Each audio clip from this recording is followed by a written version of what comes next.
Aux premières heures du 28 février 2026, les habitants de Téhéran, capitale de l'Iran, ont été réveillés par un bruit qu'ils n'avaient jamais entendu auparavant. Ce n'était pas des feux d'artifice, ce n'était pas un test de sirène, c'était le bruit de l'une des plus grandes opérations militaires du XXIe siècle en train de se dérouler au-dessus de leur tête.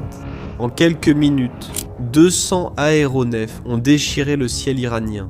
Plus de 500 cibles ont été frappées simultanément sur tout le territoire.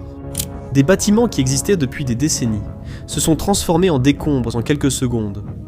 La fumée s'élevait encore lorsque le monde a commencé à comprendre ce qui venait de se passer. L'homme le plus puissant d'Iran, l'homme qui a gouverné ce pays pendant 37 ans, qui a construit un réseau d'influence s'étendant du Liban au Yémen, qui a défié les États-Unis, Israël et le monde occidental pendant des décennies.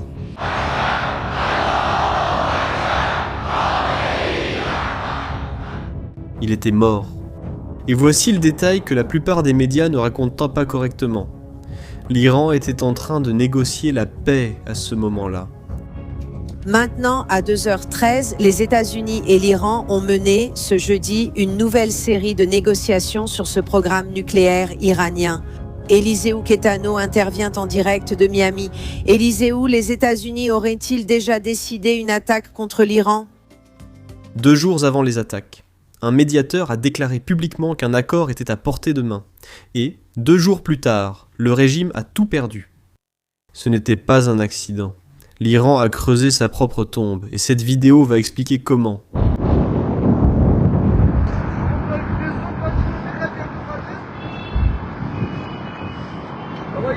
Mais avant cela, il y a une question à laquelle personne ne répond correctement. Après tout, comment les États-Unis savaient-ils exactement où se trouvait Khamenei, alors qu'il passait des années cachés dans des abris souterrains secrets, des endroits que très peu de personnes connaissaient, avec des gardes du corps d'élite. Et pourtant, tout s'est terminé par une seule attaque, au bon endroit, au bon moment.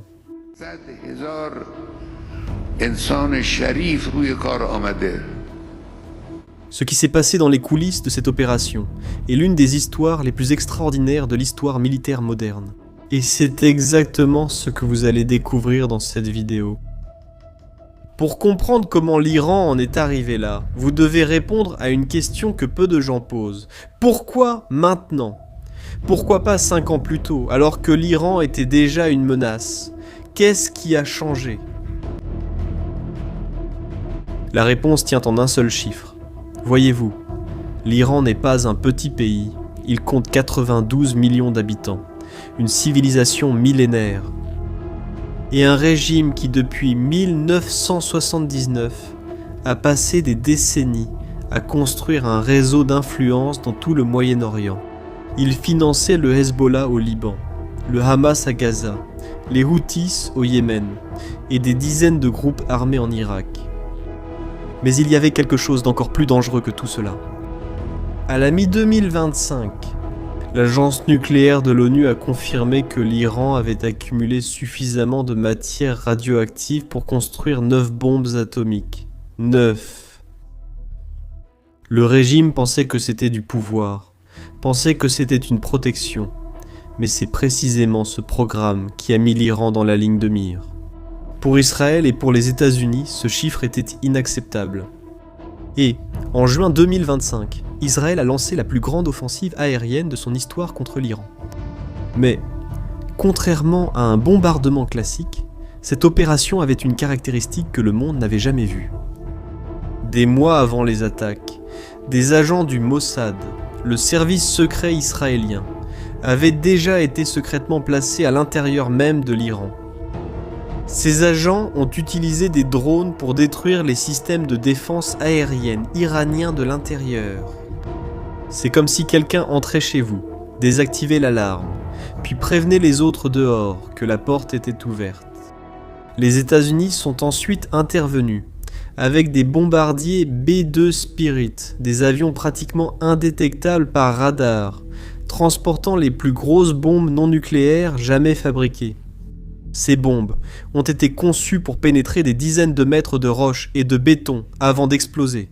et elles ont été utilisées contre les installations nucléaires enfouies entre 80 et 90 mètres à l'intérieur des montagnes iraniennes. Le résultat a été significatif mais pas définitif.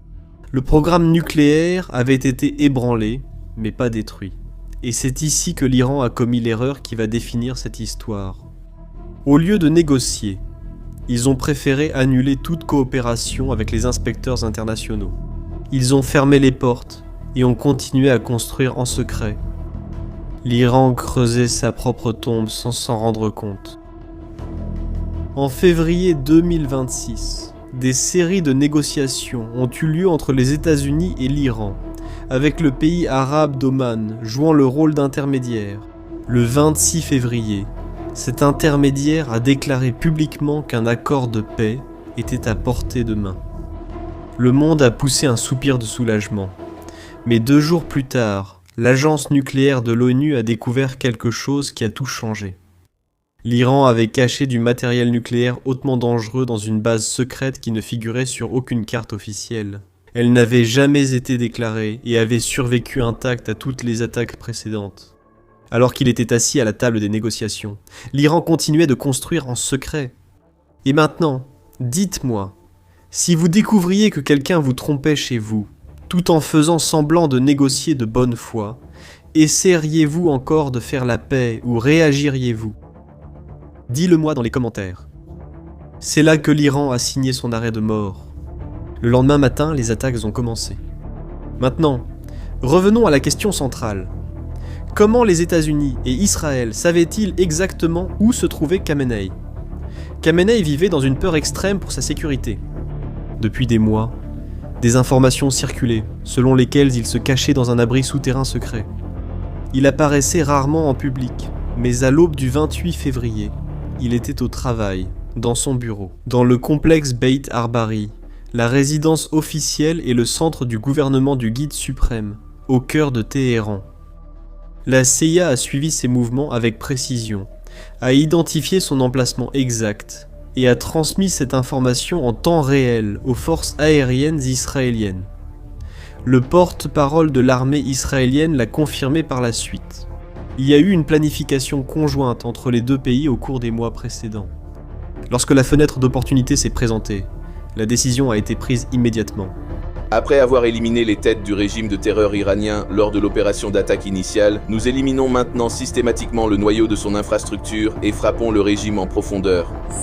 L'attaque a détruit le complexe, et Khamenei n'a pas survécu, mais il n'a pas été la seule victime. L'armée israélienne a affirmé avoir éliminé environ 40 hauts responsables iraniens en quelques minutes, y compris le commandant en chef des gardiens de la Révolution, le ministre de la Défense et le général le plus haut gradé de l'armée iranienne. La direction suprême du régime avait été éliminée en une seule opération. Dans un premier temps, le gouvernement iranien a tout nié. Le ministre des Affaires étrangères est apparu à la télévision en assurant que Khamenei était vivant et en sécurité. Mais quelques heures plus tard, il n'était plus possible de le nier. À ce moment, tout le monde se demandait « Cela va-t-il déclencher une guerre mondiale ?» La réponse est venue rapidement et elle a été surprenante. La réaction iranienne n'a pas tardé. L'Iran a lancé des centaines de missiles et de drones contre Israël et contre des bases militaires américaines dans 6 pays de la région. L'aéroport d'Abu Dhabi a été touché, celui de Dubaï endommagé, la base américaine au Qatar a été attaquée, 3 soldats américains sont morts. Et puis est venu le coup le plus dur pour l'économie du monde entier.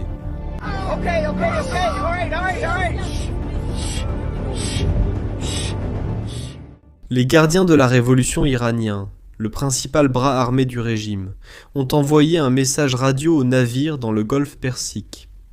Aucun navire n'était autorisé à passer par le détroit d'Ormuz. Le détroit d'Ormuz est un couloir maritime étroit entre l'Iran et la péninsule arabique. Et c'est par là qu'environ 1/5 de tout le pétrole commercialisé dans le monde transite.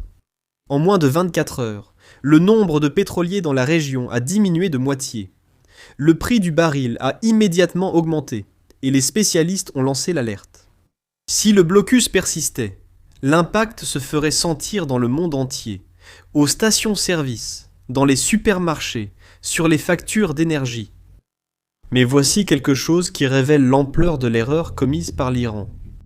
Le réseau d'alliés que l'Iran avait construit au fil des décennies, et qui était censé le protéger, est resté silencieux. Le Hezbollah a condamné les attaques, mais n'a pas pris part au combat. Le Hamas a fait des déclarations de protestation, mais n'a pas tiré une seule roquette. Les groupes armés en Irak sont restés silencieux. L'Iran avait consacré des décennies et des milliards de dollars à construire ce réseau précisément pour ce moment. Et au moment où il en avait le plus besoin, il n'y avait personne. Et maintenant, nous arrivons à la question que tout le monde se pose. Que va-t-il se passer avec l'Iran sans Khamenei ? Eh bien, c'est une question qui n'a pas de réponse simple, parce que l'Iran sans Khamenei, ce n'est pas comme une entreprise qui change de président. C'est tout un pays sans la figure qui a défini chaque décision politique, militaire et religieuse des 37 dernières années. Certaines choses sont déjà claires. Un conseil provisoire a pris le contrôle pendant que le pays choisit son prochain dirigeant. Les noms qui circulent sont le petit-fils du fondateur de la Révolution, un ancien président du Parlement et le propre fils de Khamenei. Mais le fait le plus révélateur n'est aucun de ces noms. Sur les marchés de prédiction, des plateformes où les gens misent de l'argent réel sur ce qui va se passer dans le monde, l'option la plus probable, atteignant 49%, n'est aucun candidat. C'est la fin du fonction même de guide suprême. Près de la moitié des analystes pensent que l'Iran pourrait sortir de cette crise comme un pays complètement différent. Mais il y a une force qui décidera de l'avenir du pays, plus que n'importe quel dirigeant religieux ou politique. Les gardiens de la Révolution. Ils n'ont pas été créés pour défendre le pays contre des ennemis extérieurs. Ils ont été créés précisément pour défendre la Révolution contre ceux qui pourraient la remettre en question de l'intérieur.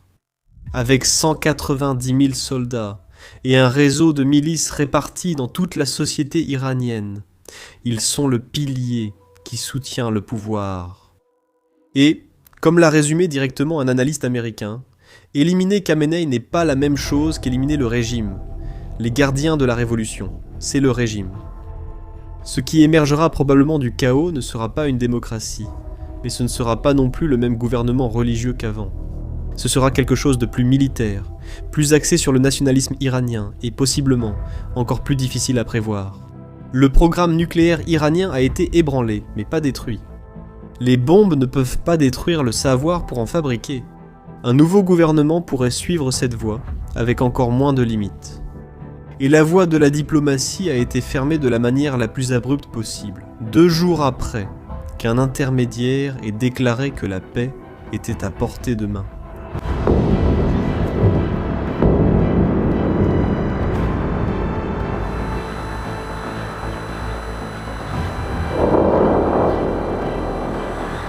Au final, ce qui a renversé le régime le plus puissant du Moyen-Orient n'a pas été seulement la force des États-Unis ou le renseignement d'Israël. C'est le trou que l'Iran lui-même a creusé, avec ses secrets, avec sa trahison pendant les négociations, avec son programme nucléaire caché dans les montagnes. Et cela s'est été scellé par une image qui restera dans l'histoire. Lorsque la télévision d'État iranienne a confirmé la mort de Khamenei, un présentateur a pleuré en direct devant les caméras. Un homme qui a passé toute sa vie à l'intérieur d'un système qui exige une loyauté absolue envers le régime. Son éminence, l'ayatollah Seyyed Ali Hosseini Khamenei, sur la voie du maintien de l'exaltation du sanctuaire sacré de la République islamique d'Iran. Pleurant en direct à la télévision nationale en confirmant que ce régime avait perdu son chef. Ces larmes ont exprimé ce qu'aucun communiqué officiel n'aurait pu dire. Si vous voulez continuer à suivre ce qui va se passer ensuite, qui va prendre le pouvoir, si le programme nucléaire va continuer et ce que cela signifie pour le reste du monde, abonnez-vous à la chaîne. Cette histoire est loin d'être terminée.